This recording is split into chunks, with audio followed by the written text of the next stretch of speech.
መሳሪያ ነው የሚገርም ስቆርብ ነው የተውኩት። አረ ሽጉጡን ግን ቦርሳዬ ውስጥ አለ።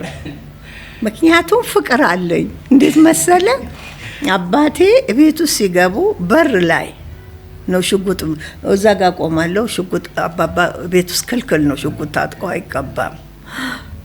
ሽጉጡን ይሰጡኛል፣ ራስጌ ወስጄ ያስቀምጣሉ። ሲወጡ ደግሞ ልክ ይዤ ወጥቼ በር ላይ እሰጣለሁ። እና ፍቅሩ ከልጅነቴ ጀምሮ አለኝና ቦርሳዬ ውስጥ ምንም ስቆርብ ነው በቃ ይወጣው። ደስ ይላል። አልፈ እንትን አይደለሁም። ጥንቃቄ ጥሩ ነው። ፍርሃት የሚባል ነገር አይኖርም። ብዙ አንዱ በረከት ይሄ ነው ማለት ነው። ሁልጊዜ ጠንቀቅ ትላለህ።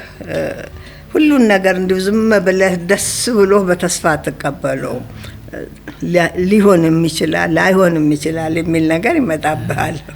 ችግርንስ እንደዚህ ተጋፍጠ ማሸነፍ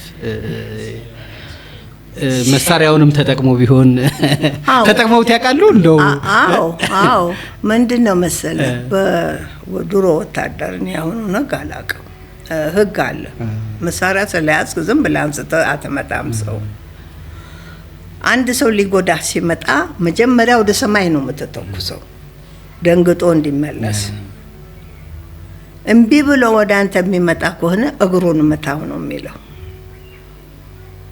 እግሩን መታው እየተጎተተ ከመጣ ጭንቅላቱን መታ ነው የሚልህ እንጂ ዝም ብሎ ወዳውኑ ተነስቶ የሰው ጭንቅላት አይመታም። በድሮ በወታደር ህግ ያሁኑን አላውቅም።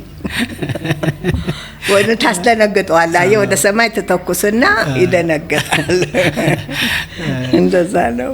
እንደው ለአደን አልወጡም? እሱን ይዘው ለአደን አልወጡም? አደን እንኳን አልሄድም። ግን ማታ ማታ ድሮ ትንሽ መኪና ነዳ ነበረ። ሽጉጤን ቁጭ አድርጌ የትም ሄዳለሁ። ምንም አልፈራም።